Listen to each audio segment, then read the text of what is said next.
அருட்பெருஞ்சோதி அருட்பெருஞ்சோதி தனிப்பெரும் கருணை அருட்பெருஞ்சோதி. எல்லா உயிர்களும் இன்புற்று வாழ்க, வள்ளல் மலரடி வாழ்க வாழ்க, கொல்லா விரதம் குவளை எல்லாம் ஓங்குக, நல்லோர் நினைத்த நலம் பெறுக, நன்றி நினைத்த எல்லோரும் வாழ்க இசைந்து. உலக மக்களே, அறிவார்ந்த அன்பர்களே, ஆண்மநேய ஒருமைப்பாட்டுடைய அன்பர்களே, வணக்கம். சிறிது இடைவெளிக்கு பிறகு மீண்டும் உங்களை சந்திப்பதில் பெரும் மகிழ்ச்சி அடைகிறேன். அதிக உஷ்ணத்தின் காரணமாக, வெப்பத்தின் காரணமாக ஒரு 12 நாட்களாக நான் பதிவு செய்ய முடியவில்லை. மீண்டும் உங்களை சந்திப்பதில் பெரும் மகிழ்ச்சி அடைகிறேன். வள்ளற்பெருமானவர்கள் இந்த பூலோகத்திற்கு வருவிக்க உற்று, அதாவது அருட்பெருஞ்சோதி ஆண்டவரால் இந்த பூலோகத்திற்கு வருவிக்க உற்று சென்னையிலே 33 ஆண்டுகள் தோன்றும் துணையாக இருந்த காலகட்டங்களில் வள்ளற்பெருமானுடைய நிலை எப்படி இருந்தது என்பதை தான் நாம் ஒவ்வொரு திருமுறையின் பாடலின் மூலமாக நாம் பார்த்து கொண்டிருக்கிறோம். வள்ளற்பெருமானவர்கள் அருட்பெருஞ்சோதி ஆண்டவரால் அருட்பெருஞ்சோதி ஆண்டவருடைய மகனாக வருவிக்க உற்று ஒரு தாயின் வழியாக, அதாவது சிதம்பரம் அருகிலே இருக்கின்ற மருதூர் என்ற கிராமத்திலே வசித்து கொண்டிருந்த ராமையா பிள்ளை சின்னையம்மையார் அவர்களுடைய இல்லற வாழ்க்கையில் மகனாக வருவிக்க உற்றார். மகனாக வருவிக்க உற்றார் என்பது, இறைவன் இந்த பூலோகத்தில் திருவிளையாடல் செய்ய வேண்டும் என்றால் ஒரு ஆண் பிள்ளையோ பெண் பிள்ளையோ அவர்கள் மூலியமாக திருவிளையாடல் நடக்க வேண்டும் என்றால் இறைவன் வருவிக்க செய்வார். அப்படி வருவிக்க உற்றவர் தான் நமது பிள்ளை பெருமானவர்கள் என்பதை இங்கே நான் பதிவு செய்ய கடமைப்பட்டிருக்கிறேன்.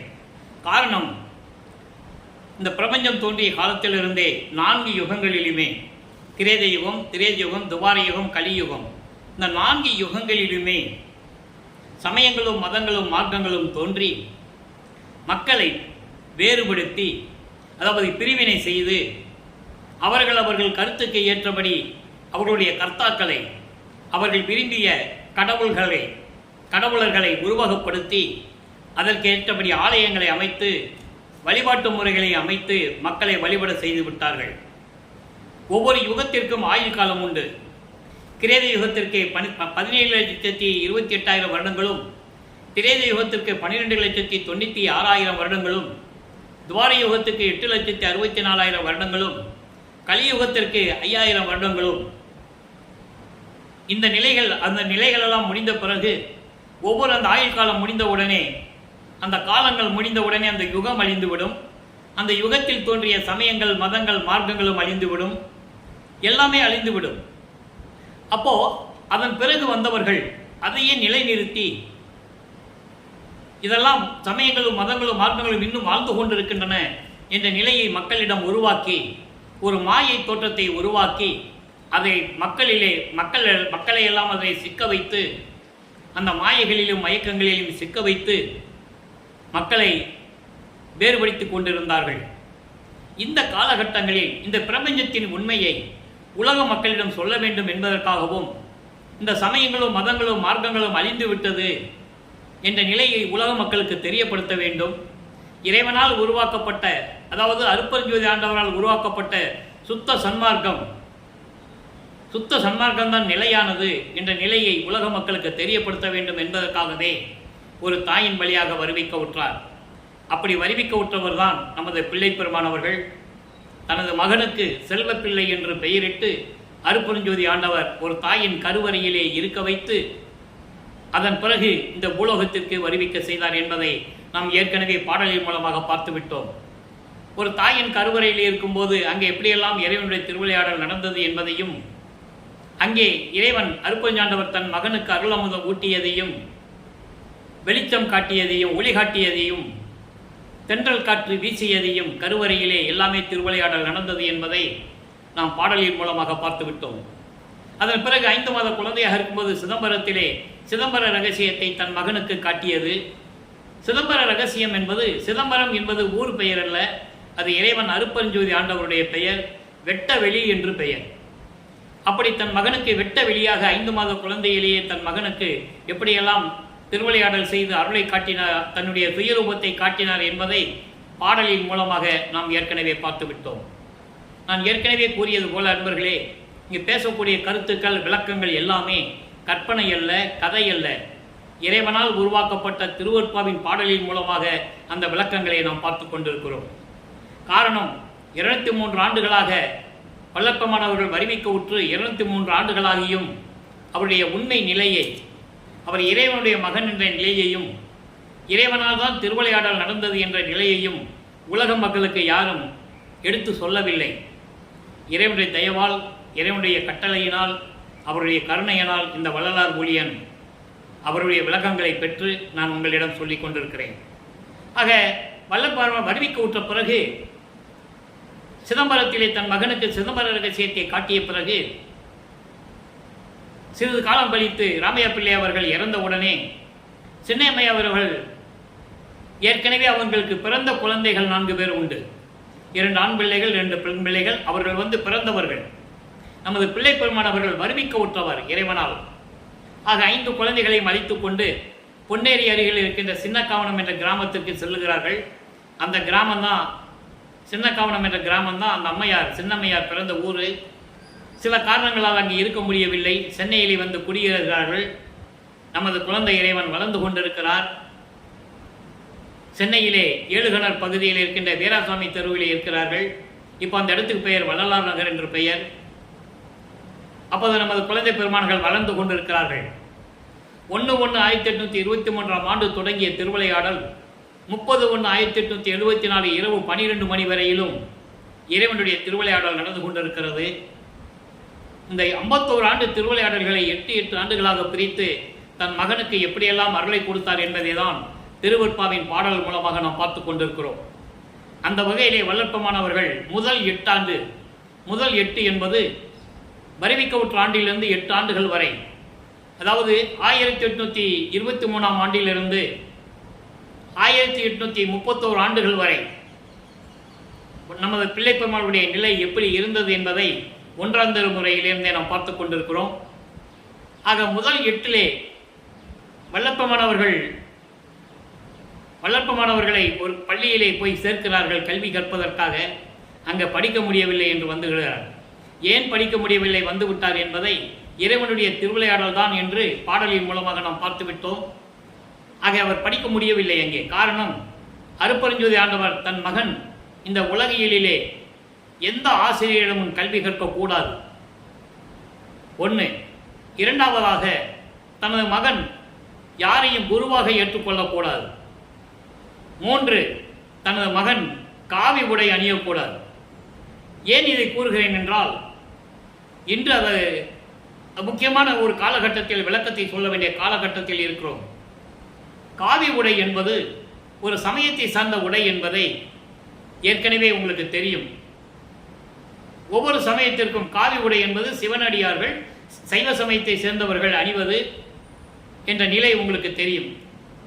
ஏன் இதை சொல்கிறேன் என்றால், திருவெட்பாவிலே அந்த பாடல்கள் விளக்கங்கள் எல்லாம் உண்டு.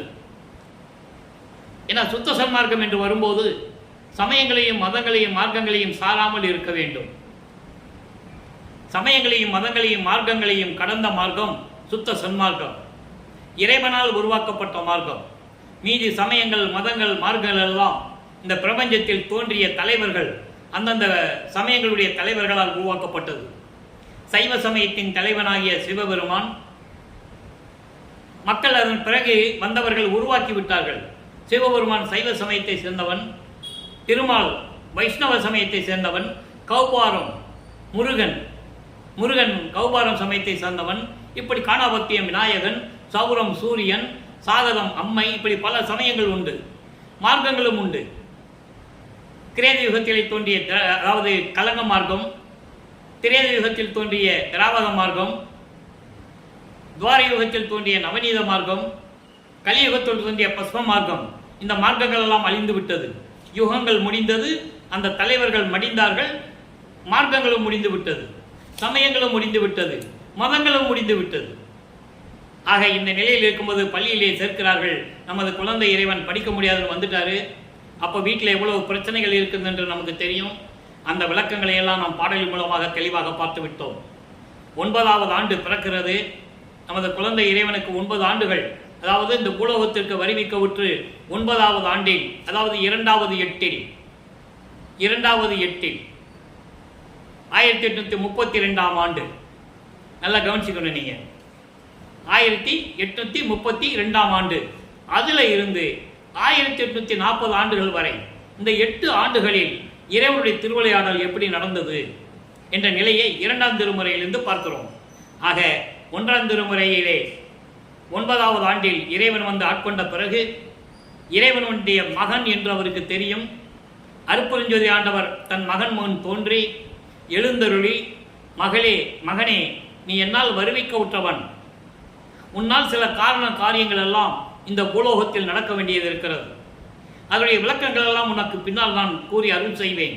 தற்சமயம் ஞானத்தை பெற்றுக்கொள், முன்பருவம் பின்பருவம் காட்டி உனக்கு அருள் செய்வேன் என்று கூறி மகனுக்கு ஞானத்தை கொடுத்துவிட்டு மறைந்து விடுகிறார். அதன் பிறகு நமது பிள்ளை பெருமானவர்கள் பாடுகின்ற ஆற்றலை, பாடுகின்ற சக்தியை, பிரபஞ்சத்தின் உண்மைகளை அறிவதற்காக அந்த ஞானத்தை பெற்றுக்கொண்ட பிறகு 1ஆம் திருமுறை உருவாகிறது. 8 பதியங்கள், 712 பாடல்கள், 712 712 பாடல்கள். அதிலிருந்து நாம் ஏற்கனவே இறைவனுடைய அருட்பெருஞ்சோதியுடைய திருவிளையாடல் என்ற பதிவுகளிலே 400 பதிவுகள் நாம் செய்திருக்கிறோம். அதை நாம் எல்லா விளக்கங்களையும் பார்த்திருக்கிறோம். இப்போ 9வது ஆண்டிலிருந்து 12 ஆண்டுகள் வரைக்கும் சிவனேச வெண்பா என்ற பதிகத்திலிருந்து பாடல்களை பார்த்து கொண்டிருக்கிறோம். சிவனேச வெண்பா மொத்தம் 100 பாடல்களை கொண்டது. இதுவரை நாம் கூறியது முன்னுரை. ஒவ்வொரு நாளும் முன்னுரை கூறிட்டு தான் நம்ம பாடலுடைய விளக்கங்களை சொல்ல முடியும். அப்போதான் மக்களுக்கு புரியும். இப்போ 9வது ஆண்டிலிருந்து 12 ஆண்டுகளுக்குள் நமது வள்ளற்பமானவர்களுடைய நிலை என்ன என்பதை சிவனேச வெண்பாவில் இருந்து பார்த்து கொண்டிருக்கிறோம். சிவனேச வெண்பா மொத்தம் 100 பாடல்களை கொண்டது.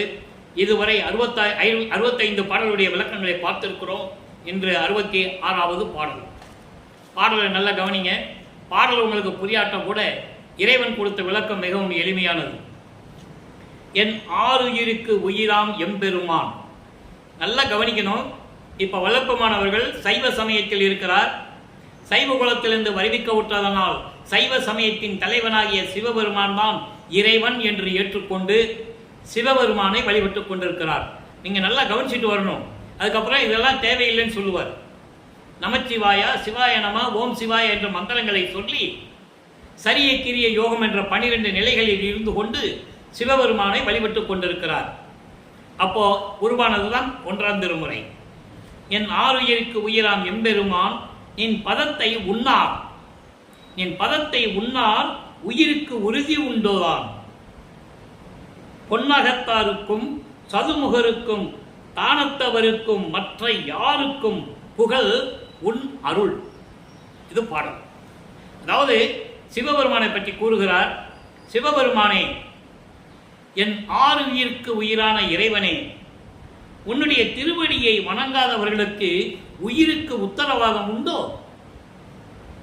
உன்னுடைய திருவடியை பற்றி நினைக்காதவர்களுக்கு, உன்னை வணங்காதவர்களுக்கு உயிர் உத்தரவாதம் உண்டோ? ஏனென்றால் பொன்னகத்தான், பொன்னகத்தான் திருமால், சதுமுகன் என்பது பிரம்மன். திருமாலுக்கும் பிரம்மனுக்கும் மற்றும் வானவர்களுக்கும் மற்ற எல்லாருக்கும் உனது அருளை பற்றி தான் சொல்ல வேண்டும். அவர்களெல்லாம் உன்னை வணங்கிக் கொண்டிருக்கிறார்கள் என்றால் அவர்கள் உயிர் பிழைக்க வேண்டும். காரணம், அன்றைய காலகட்டங்களில் அந்த யுகங்களிலே அரக்கர்களுக்கும் தேவர்களுக்கும் சண்டைகள் எல்லாம் வரும். அதிலே அரக்கர்கள் துன்புறுத்திக் கொண்டிருக்கிறார்கள். அப்போ இறைவனை உன்னை வணங்கிக் கொண்டிருக்கிறார்கள். பிரம்மன் இருந்தாலும் சரி, திருமலம் இருந்தாலும் சரி, மற்ற வானவர்கள் இருந்தாலும் சரி, எங்களை எப்படியாவது காப்பாற்றுங்கள் என்று சொல்லி உன்னை பற்றி தான் வணங்க வேண்டும். அதே நிலையில் நானும் இருந்து கொண்டிருக்கிறேன். என்னை இந்த பூலோகத்திற்கு வருவிக்க செய்துவிட்டு 9வது ஆண்டிலே என் முன் தோன்றி நீ என் மகன் என்று கூறிவிட்டு எனக்கு மறைப்பு நிலையை கொடுத்துவிட்டு மறைந்து விட்டாய். விரைவில் வந்து எனக்கு அருள வேண்டும் என்ற நிலையில் இந்த பாடலை நமக்கு அருளியிருக்கிறார்கள். ஆக வள்ளற்பெருமானவர்கள் 9வது ஆண்டிலிருந்து 12 ஆண்டுகளுக்கு இந்த நிலையில் இருந்து கொண்டிருக்கிறார்கள். அதன் பிறகு ஞானத்தை பெற்ற பிறகு 13வது ஆண்டில் முதலாக அவர் குடியிருந்த பகுதியிலிருந்து, அதாவது ஏழுகணர் பகுதியிலிருந்து திருவொற்றியூருக்கு கால்வலிக்க நடந்து செல்லுகிறார். காரணம், மனம் அவரை தூண்டி விடுகிறது. மனம் தூண்டி விடுகிறது என்று சொல்வதை விட இறைவனுடைய திருவிளையாடல் அங்கு நடக்குது. மனசை தூண்டி விடுறார் இறைவன். என் மகனை திருவொற்றியூருக்கு கூட்டு போ அப்படின்னு. ஏன்னா இவர் அங்கே போகணும். சிவபெருமானை, அதாவது தியாகராஜ பெருமானை வழிபட வேண்டும். அப்போதானே அதுக்கப்புறம் இதெல்லாம் தேவையில்லைன்னு சொல்லணும், சுத்த சரணாகத்தை வாங்கின பிறகு. அந்த நிலையில் தன் மகனை இருக்க வைத்து திருவிளையாடல் செய்து கொண்டிருக்கிறார் நமது பிள்ளை பெருமான் அவர்கள். 13வது ஆண்டில் நமது குழந்தை இறைவன் கால்வலிக்க திருவெற்றியூருக்கு நடந்தே செல்லுகிறார். இதெல்லாம் மக்கள்கிட்ட சொல்லணும். எல்லாமே சொன்னார்கள். 3 வயதில் திருஞான சம்பந்தர் அருளை பெற்றான், பாடினான் என்று சொன்னார்கள். திருநாவுக்கரசர் பாடினான் என்று சொன்னார்கள். சுந்தரனும் மாணிக்கவாசகரும் இறைவனை பற்றி அருளை பெற்று பாடினார்கள் என்று சொன்னார்கள். வல்லற்பமான இறைவன் அருளை பெற்று பாடினார் என்று யார் சொன்னது? மறைத்தார்கள். பிரபஞ்சத்தின் உண்மையை மறைத்தார்கள். அந்த மறைப்பை திருவருட்பாவின் மூலமாக நாம் மக்களுக்கு சொல்லிக் கொண்டிருக்கிறோம். ஆக திருவெற்றியூருக்கு செல்லுகிறார், தியாகராஜ பெருமானை வழிபடுகிறார். 2ஆம் திருமுறை உருவாகிறது. 2ஆம் திருமுறை மொத்தம் 113 பதியங்கள், 1207 பாடல்கள். இதுவரை நாம் 36 பதியங்களுடைய விளக்கங்களை பார்த்துவிட்டோம். 37வது பதியமாகிய நெஞ்சு அறிவுரு ஊ என்ற பதியத்திலிருந்து 3வது பாடலை நாம் பார்க்க போகிறோம். நெஞ்சு அறிவுரு ஊ என்பது மனதை சமாதானப்படுத்தி, மனதை நல்நிலைப்படுத்தி அதுக்கு அறிவுரை சொல்லுவது. அதாவது நான் சொல்றபடி நீ கேட்கணும், அதுக்கப்புறம் நீ என் மேல பழி சொல்லக்கூடாது. எப்படி? நான் சொல்றதை நீ கேட்கணும், அதுக்கு மேல உனக்கு என்ன தீங்கு வந்தாலும் என் மேல பழி சொல்லக்கூடாது என்ற நிலையில் இருந்து கொண்டு அந்த பதியங்களை நமக்கு அருளி இருக்கிறார்கள். இன்னைக்கு 3வது பாடல். நல்ல கவனிக்கணும், அற்புதமான இடங்கள்லாம் இருக்கு திருவெட்பாவில். இறைவன் எப்படி தன் மகனிடம் திருவிளையாடல் செய்து கொண்டிருக்கிறார். யார்கிட்ட? நம்ம வள்ளல் பெருமான் கிட்ட.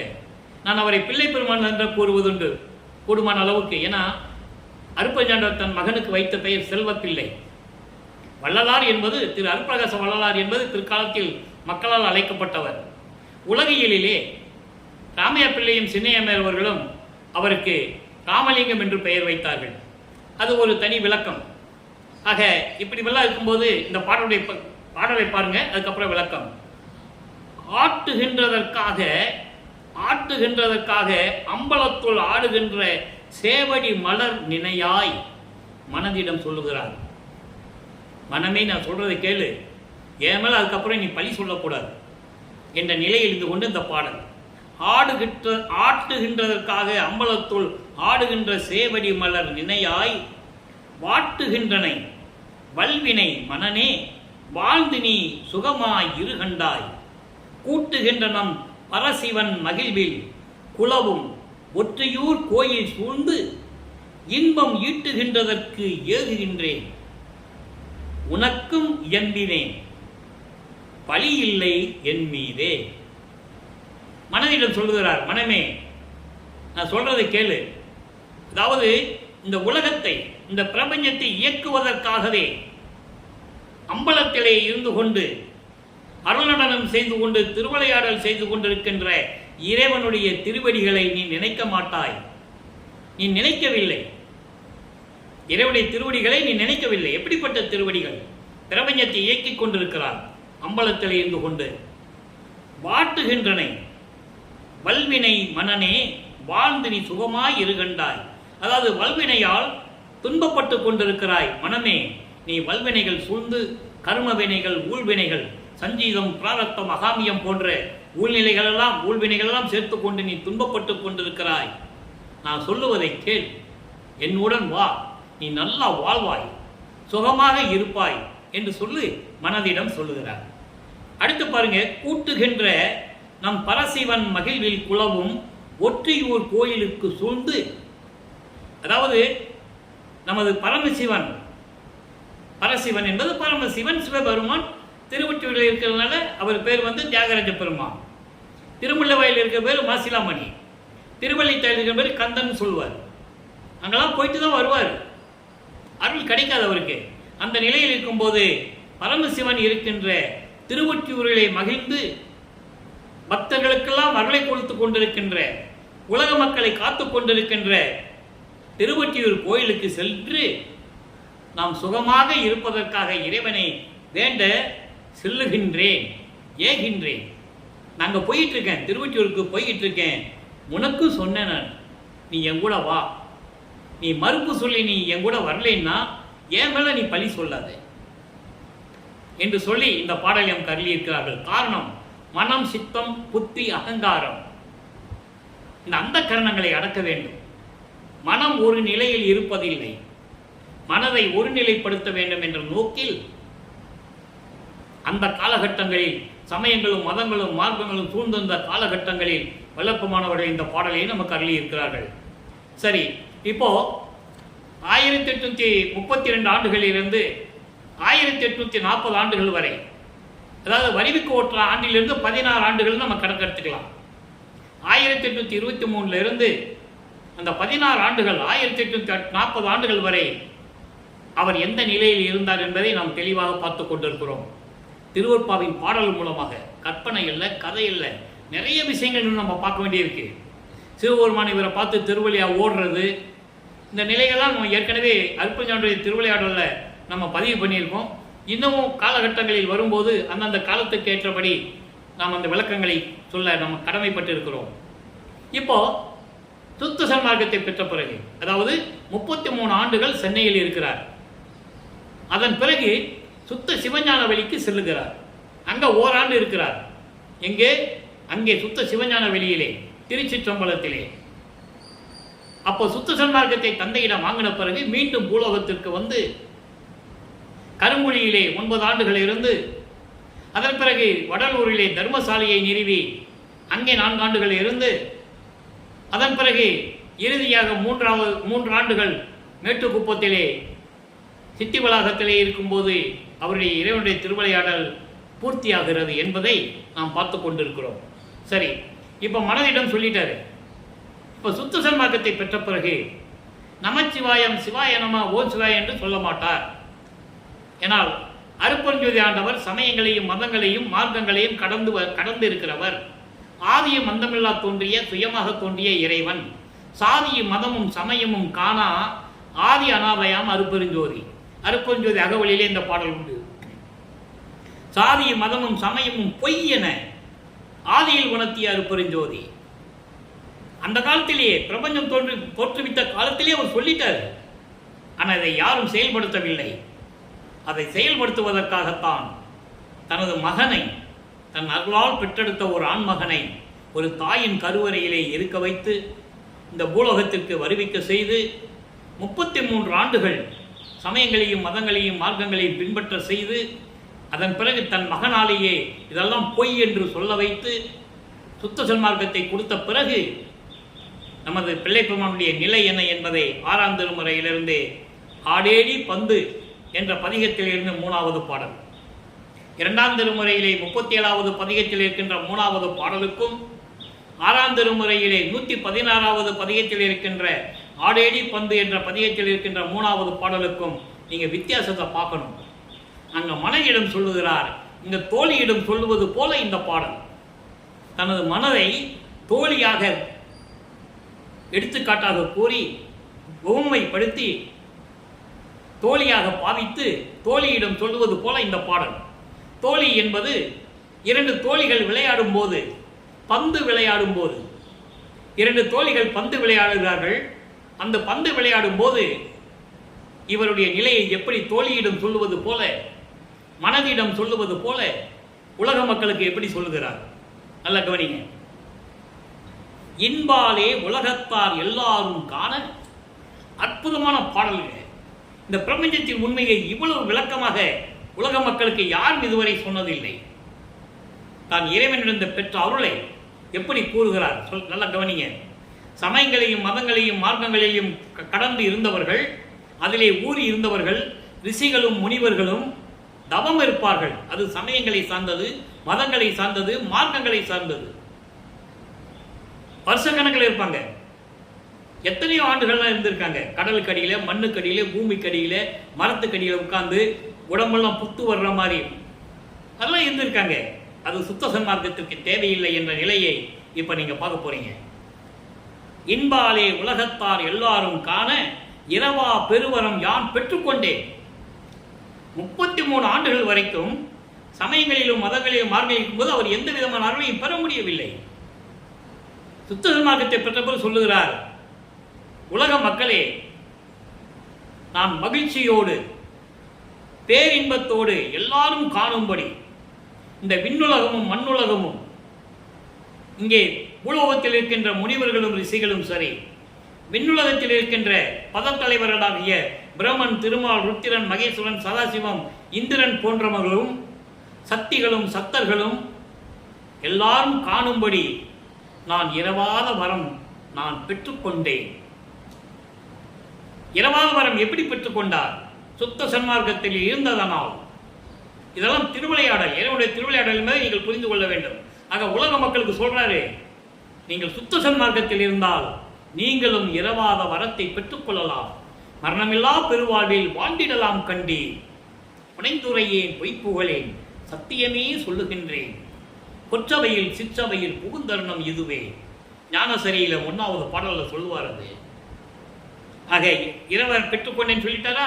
அடுத்து சொல்ற பாருங்க, தென்பால் நோக்கினேன் சித்தாடுகின்ற திருநாள் இது தொட்டு சேர்ந்தது தோழி, தென்பால் நோக்குகின்றேன். இறைவன் தெற்கு திசையை நோக்கி இருக்கின்றவன். இறைவன் எல்லா இடத்திலும் இருக்கின்றான், அது வேறு, அது பொதுமறை. தென்பால் நோக்கினேன். தீபத்தை பார்த்தீங்கன்னா நீங்க சித்திவளாவும் வடலூர் நீங்க எங்க வந்தாலும் சரி, தீபத்தை பார்த்தீங்கன்னா தெற்கு நோக்கி இருக்கும், தெற்கு நோக்கி இருக்கும். நம்ம வடக்கு நோக்கி அந்த தீபத்தை நம்ம கும்பிட போறோம், கும்பிட்டுக்கிட்டு இருக்கோம். தீபம் எப்படியுமே தெற்கு நோக்கி தான் இருக்கணும். அதை மக்களிடம் யாரும் சொல்லவில்லை. சமயங்களையும் மதங்களையும் சார்ந்தவர் கிழக்கு நோக்கி கும்பிடுவாங்க. சுத்த சன்மார்க்கம் வடக்கு நோக்கி கும்பிடணும், தீபம் தெற்கு நோக்கி இருக்கும். அப்படிப்பட்ட இறைவனை நான் பார்த்தேன். சித்தாடுகின்ற திருநாள் இனிமேல் வந்து சேர்ந்து விட்டது, இறைவன் வருகின்ற நேரம் வந்து விட்டது தோழி. தோழியிடம் சொல்லுகிறார். தோழியிடம் சொல்லுவது போல உலக மக்களுக்கு சொல்லுகிறார். துன்பாலே அசைந்தது நீக்கி, நல்லா கவனிக்கணும், துன்பாலே அசைந்தது நீக்கி என்பது சமயங்களும் மதங்களும் மார்க்கங்களிலும் இருந்து கொண்டு நான் இருந்தபோது நான் பட்ட துன்பங்கள், நான் பெற்றுக்கொண்ட துயரங்கள் எல்லாவற்றையும் நீக்கி என்னோடே சுத்த சன்மார்க்கத்தில் ஒத்தவளாகி நான் அப்படி இருந்தேன். நானே அதே மாதிரி நீ என்ன பண்ற? சுத்த சன்மார்க்கத்தில் சேர்ந்து ஒத்த கருத்தோட இருக்கணும். என்னோட இருக்கும்போது ஒத்த கருத்தோட ஒத்தவளாகி, அப்படி ஒத்த கருத்தோட இருந்து அன்பாலே அறிவாலே ஆடேடி பந்து. அன்பும் அறிவும் எப்போ விளங்கும்? கொலையும் கொலையும் தவிர்த்து இருக்க வேண்டும். உயிர்களை கொலை செய்வது, அந்த கொலை செய்த அந்த உயிரினுடைய உடம்பை நாறுகின்ற பிணத்தை, துர்நாற்றம் பிடித்த அந்த பிணத்தை உணவாக நாம் எடுத்துக்கொள்ளுவது, இதெல்லாம் நீக்கினாலே அறிவு விளங்கும், அன்பு மேலோங்கி நிற்கும். அதான் சொல்றாரு, அறிவாலே அன்பாலே ஆடேடி பந்து. நல்லா புரிஞ்சுக்கோ தோழி, உலக மக்களை நல்லா புரிஞ்சுக்கங்க. அன்பும் அறிவும் விளங்க வேண்டும் என்றால் சுத்த சன்மார்க்கத்தில் இருந்து கொண்டு ஒத்த கருத்தோடு இருந்து கொண்டு இறைவனை வணங்க வேண்டும். அருப்பெருஞ்சோதி கண்டு ஆடேடி பந்து. அருப்பெருஞ்சோதி கண்டு, அதாவது அருப்பெருஞ்சோதிதான் இறைவன், சுயமாக தோன்றிய இறைவன், ஆதியும் அந்தமில்லா தோன்றிய இறைவன், சாதியும் மதங்களையும் மார்க்கங்களையும் கடந்த இறைவன் என்று தெரிந்து கொண்டு அந்த இறைவனை ஏற்றுக்கொண்டு நீ வாழ்க்கையிலே வாழ வேண்டும். அடேடி பந்து என்பது, பந்து விளையாட்டு என்பது வாழ்க்கையில் இருக்க வேண்டும். நாம் வாழ்க்கையில் இன்பமாக வாழ வேண்டும் என்றாலும், சுகமாக வாழ வேண்டும், நோயற்ற வாழ்வில் வாழ வேண்டும், மரணமில்லா பெருவாழ்வில் வாழ வேண்டும், ஆன்மநேய ஒருமைப்பாட்டோடு இருக்க வேண்டும், ஜீவகாருண்ய ஒழுக்கத்தில் இருக்க வேண்டும் என்றால் நாம் சுத்த சன்மார்க்கத்தில் இருக்க வேண்டும். சுத்த சன்மார்க்கத்தின் முக்கிய தடைகளே சமயங்கள், மதங்கள், மார்க்கங்கள். அதை விண்ணப்பத்திலே கூறுவார், அற்புதமாக இருக்கும். எல்லாமுடைய அருப்பெருஞ்சோதி அற்புத கடவுளே, இது தொடங்கி எக்காலத்தும் சுத்த சன்மார்க்கத்தின் முக்கிய தடைகளாகிய சமயங்கள், மதங்கள், மார்க்கங்கள் என்பவற்றின் ஆசார சங்கற்ப விகற்பங்கள், வர்ணம் ஆசிரமம் போன்ற உலகாச்சார சங்கற்ப விகற்பங்கள், இதெல்லாம் எங்கள் மனதில் பற்றா வண்ணம் நீதான் அருள் செய்ய வேண்டும். மனதை நீதான் ஒருநிலைப்படுத்த வேண்டும் சொல்றாரு உங்க அப்பா கிட்ட. ஆண்மனே, அதாவது சுத்த சன்மார்க்கத்தின் முக்கிய லட்சியமாகிய ஆண்மநேய ஒருமைப்பாட்டுரிமை எங்களுக்குள் எவ்விதத்தும் எல்லளவும் விலகாமல் இருக்க வேண்டும் என்று சொல்லுவார். அற்புதமான அது விண்ணப்பத்தை நீங்க புரிஞ்சுக்கணும். அது முக்கிய தடைகள் என்று சொல்லிவிட்டார்களவா. எனவே மனதிடம் சொல்லுவது போல, தோழியிடம் சொல்லுவது போல உலக மக்களுக்கு சொல்லுகிறார். நான் இறைவனிடம் சாகாவரம் பெற்றுக்கொண்டேன். இதெல்லாம் சொல்லணும் மக்கள்கிட்ட. அவர் எப்படி சுத்த சன்மார்க்கத்துக்கு வந்த பிறகு அவருடைய நிலை என்ன, கடவுள் நிலை எப்படி நிலையில் இருந்தார், அதை உலக மக்களுக்கு எப்படி சொல்லுகிறார் என்பதை தெளிவாக நாம் பார்த்து விட்டோம். பதிகம் 70 என்ற ஒரு பதிகத்திலே, சிவ புண்ணிய பேர் என்ற பதிகத்திலே 3வது பாடல். நல்லா கவனிக்கணும். நிறைய அன்பர்கள் என்கிட்ட கமெண்ட்ஸில் கேட்குறாங்க, சிவ சிவ ஜோதின்னு சொல்கிறாரு, சிவ புண்ணியம் சொல்கிறாரு, அப்போ இதுக்கு இதனுடைய விளக்கம் என்ன அப்படின்னு நிறைய பேர் கேட்குறாங்க. சிவனுக்கும் சிவத்துக்கும் வித்தியாசம் இருக்கு. சிவம் என்பது அருட்பெருஞ்சோதி ஆண்டவர். சிவம் ஒன்றே பொருள் என கண்டறிமேன் என்று சொல்லுவார். ஞானசரியில் சொல்லுவார் ஒரு பாட்டில், சிவம் ஒன்றே பொருள் என கண்டறிமேன். பொறித்த மதம் சமயம் எல்லாம் பொய்யே, சிவம் ஒன்றே பொருள். சிவம் என்பது அருட்பெருஞ்சோதி ஆண்டவர், பொருள் என்பது கடவுள். அருட்பெருஞ்சோதி தான் கடவுள். அப்போ இறைவனிடமிருந்து பெற்றுக்கொண்ட அந்த அருளினுடைய புண்ணியம், அதனுடைய பேர் எப்படி இருக்கும், அந்த புண்ணியம் எப்படிப்பட்டது என்பதை 3வது பாடலிலே கூறுகிறார். நல்லா கவனிங்க. குலத்திலே நல்லா கவனிக்கணும். அங்க என்ன சொல்றாரு, துன்பாலே அசைந்தது நீக்கி. இதுக்கு முன்னாடி பார்த்தோம்ல ஆடியடி பந்தில், சமயங்களையும் மதங்களையும் மார்க்கங்களையும் நம்மளால சூழ்ந்து வரும், மாயங்கள் மயக்கங்களையும் நம்ம சூழ்ந்து வரும். அதாவது நீக்கி தான் நம்ம போகணும், நீக்கணும். அதை சொல்றாரு. குலத்திலே சமய குழியிலே, குலம் என்பது ஜாதி, பொறித்த மதமும் சமயமும் பொய்ன்னு சொல்லுவார். குலத்திலே, ஜாதியிலே, சமய குழியிலே. சமய குழி, அந்த குழியில் விழுந்துட்டோம்னா எந்திரிச்சு வெளியே வர முடியாது. அது கொடிப்பாட்டில் சொல்லுவாரு, வெறிக்கும் சமய குழியில் விளைந்தேன் தன்னை விழாத வகை மறித்து ஒரு பேர் அறிவு அளித்த வள்ளல் கொடின்னு சொல்லுவார். விளக்கங்கள் அவ்வளவு இருக்குதுங்க. அப்படி சமய குழியிலே நரக குழி என்பது மார்க்கங்கள், அது நரகம். மார்க்கங்கள்லாம் ஒரு நரகம், சமயங்கள்லாம் ஒரு குழி, சாக்கடை. அதுல எல்லாம் குமைந்து வீண் பொழுது நிலத்திலே போக்கி மயங்கி ஏமாந்து நிற்கின்றார் நிற்க. உலக மக்கள் எல்லாம் இந்த ஜாதியிலையும் சமய குழியிலையும் நரக குழியான மார்க்கங்களிலையும் சிக்கிக்கொண்டு, குமைந்து சிக்கிக்கொண்டு வீண் பொழுது போக்கி இந்த பூலோகத்திலே மயங்கி ஏமாந்து கொண்டிருக்கிறார்கள் அல்லவா. அவர்களாம் ஏமாந்து கொண்டிருக்கிறார்கள். அப்படிப்பட்டவர்கள் ஏமாந்து கொண்டு இருக்க, நான் உவந்து வளத்திலே நின் வசத்திலே. எவ்வளவு எதுகை மோனையோட அந்த பாடல். நான் உவந்து பலத்திலே நினது வசத்திலே நின்றேன். எனக்கு எவ்வளவோ பிரச்சனைகள் வந்தது, மாயைகளும் மயக்கங்களும் என்னை வாட்டிக் கொண்டிருந்தன. ஆனால் நான் உறுதியாக இருந்தேன். உலக மக்கள் எல்லாம் இந்த ஜாதியிலையும் சமயங்களையும் நரக குழியெல்லாம் சிக்கிக்கிட்டு வீண் பொழுது போக்கிக்கிட்டு இந்த பூலோகத்தில் இருக்கின்ற மக்கள் எல்லாம் நின்று கொண்டிருக்கிறார்கள் ஏமாந்து போய். ஆனால் நான் மட்டும் உன் வசத்திலே, உன் வளத்திலே உறுதியுடன், நான் உறுதியுடன் உன் வசமாக நான் நின்றேன். மகிழ்ந்து நீ என் உலவெனும் அம்பலத்திலே நின்றாய். சொல்லிட்டாரா? நான் உன்னை நினைச்சுக்கிட்டே இருந்தேன், அதனால் தான் நீ ஏன் உள்ளத்தில் நின்றாய், என் உள்ளத்தை அம்பலமாக நினைத்துக் கொண்டு நின்றாய். எனக்கு இது போதும், புண்ணிய தவம் பலித்ததுவே. என்ன தவம் பண்ணாரு சுத்த சன்மார்க்கத்துக்கு வந்த பிறகு? கடலுக்குள்ள போனாரா? மரத்துக்கடியில் நின்னாரா? இல்ல. அவர் என்ன தவம் செய்தார்? நோவாமல் நோன்பு, நோவாத நோன்பு, உடம்பை வருத்தாமல், பட்னி கிடந்து சாப்பிடாம, பட்னி கிடந்து எலும்பு தெரிகிற மாதிரி ஐம்புலங்களையும் அடக்கி, அப்படியும் தவம் இருக்க வேண்டிய அவசியம் இல்லை. தவம் இல்லை, யோகம் இல்லை இங்கே சுத்த சன்மார்க்கத்தில். நோவாமல் நோன்பு என்னை போல் நோற்றவரும், எஞ்ஞான்றும் தேவா நின் அருளை பெற்றவரும். இந்த எவ்வுலகில் யார் உலர், நீ எனக்கு சொல்லுன்னு சொல்லுவார். எஞ்ஞான்றும் சாதாவரம் என்னை போல் பெற்றவரும் தேவானின் அருளை என்னை போல் சார்ந்தவரும் யார் இந்த உலகத்தில் இருக்காங்க சொல்லுன்னு சொல்லுவார். நோவாமல் நோன்பு, அதுதான் வல்லப்பெருமானவர் செய்த தவம். நம்ம அப்படிதான் இருக்கணும்.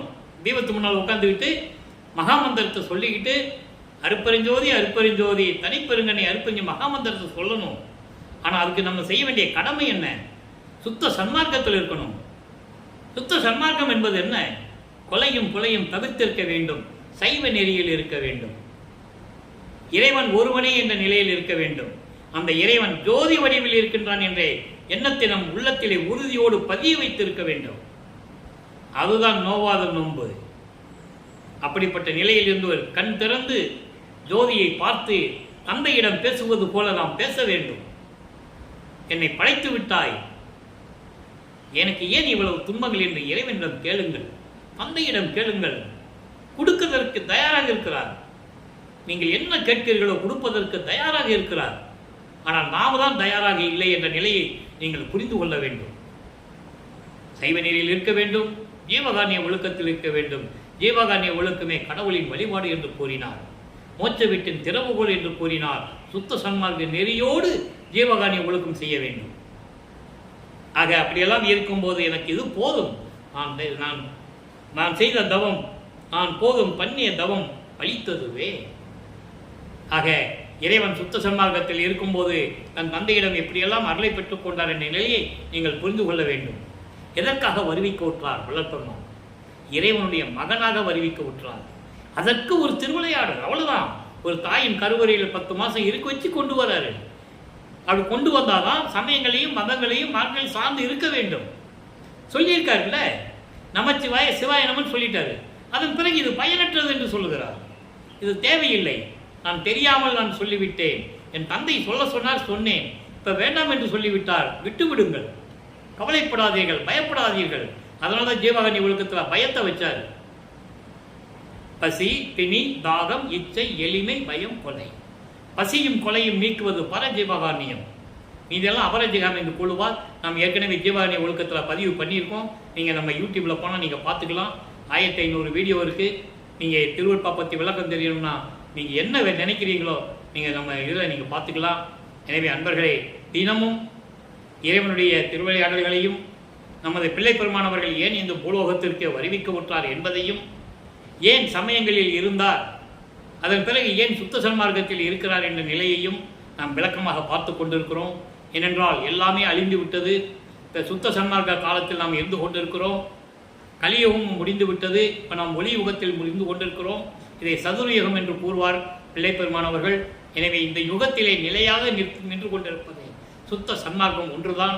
சுத்த சன்மார்க்கம்தான் இறைவனை அடையக்கூடிய எளிமையான வழி.